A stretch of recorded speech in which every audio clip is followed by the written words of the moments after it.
Survival of the fittest. Please, we don't want to hear this anymore. I could able to hear that. Let me ask you a question. Who has coined this phrase?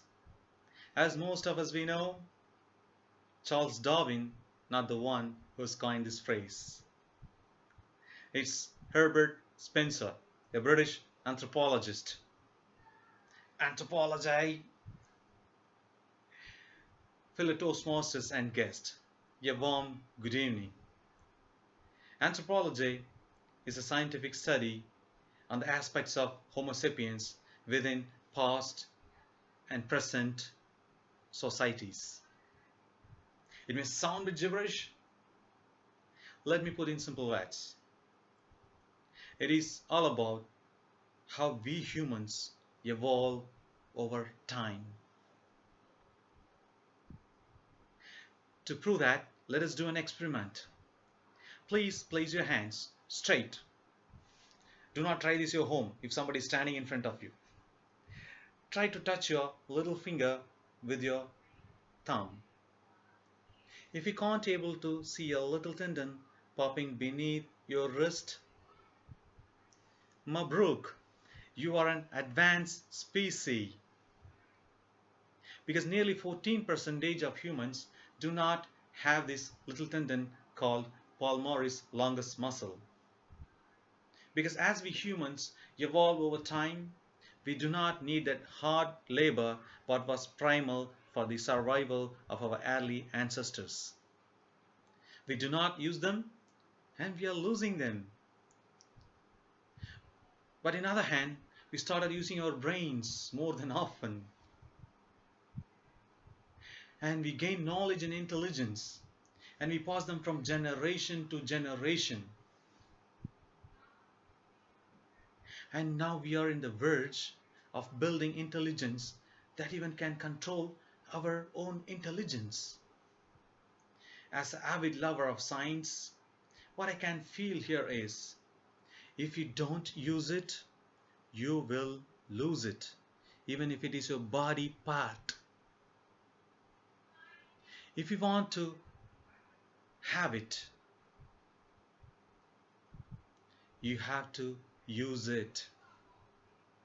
If you use it time and time again, you will get an exponential growth.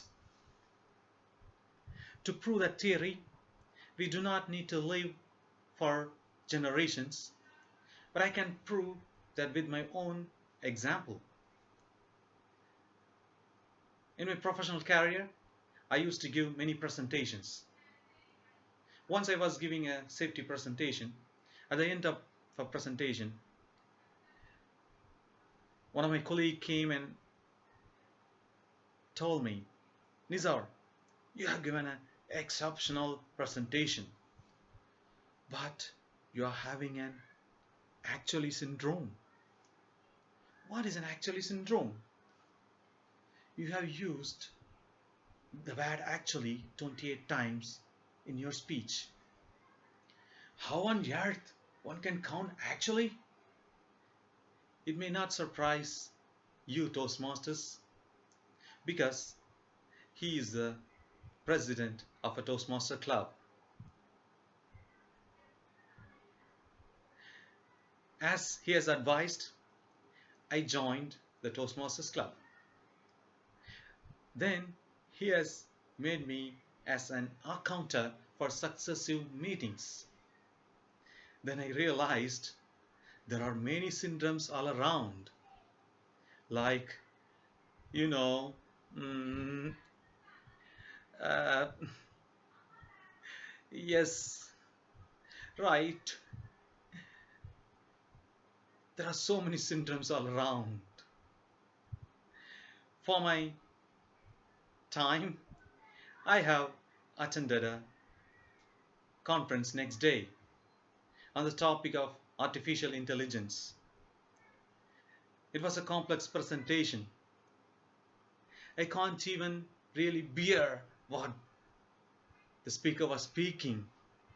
It's not because of the content, but because of the tons of um, and literally, I can't really hear the whole speech. Then I realized how my 28 actuallys would have looked like in my 15 minutes presentation.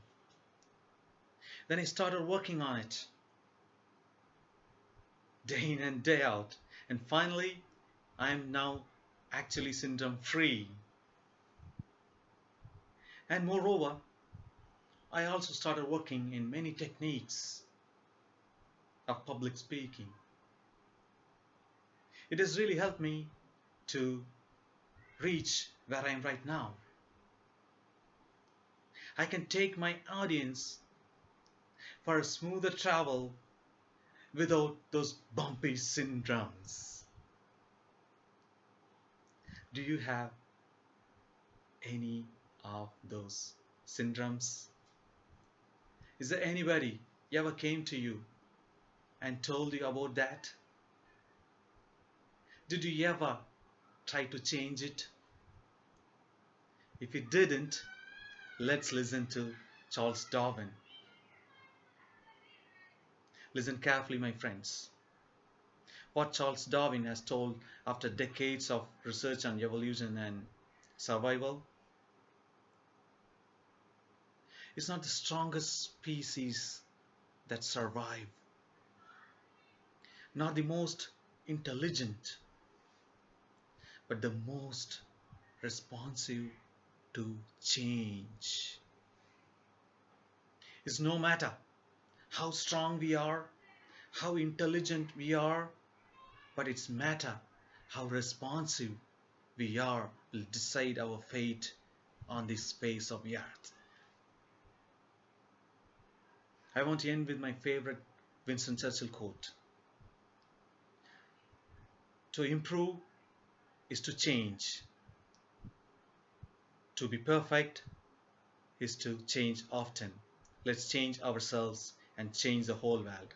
Over to Toastmaster.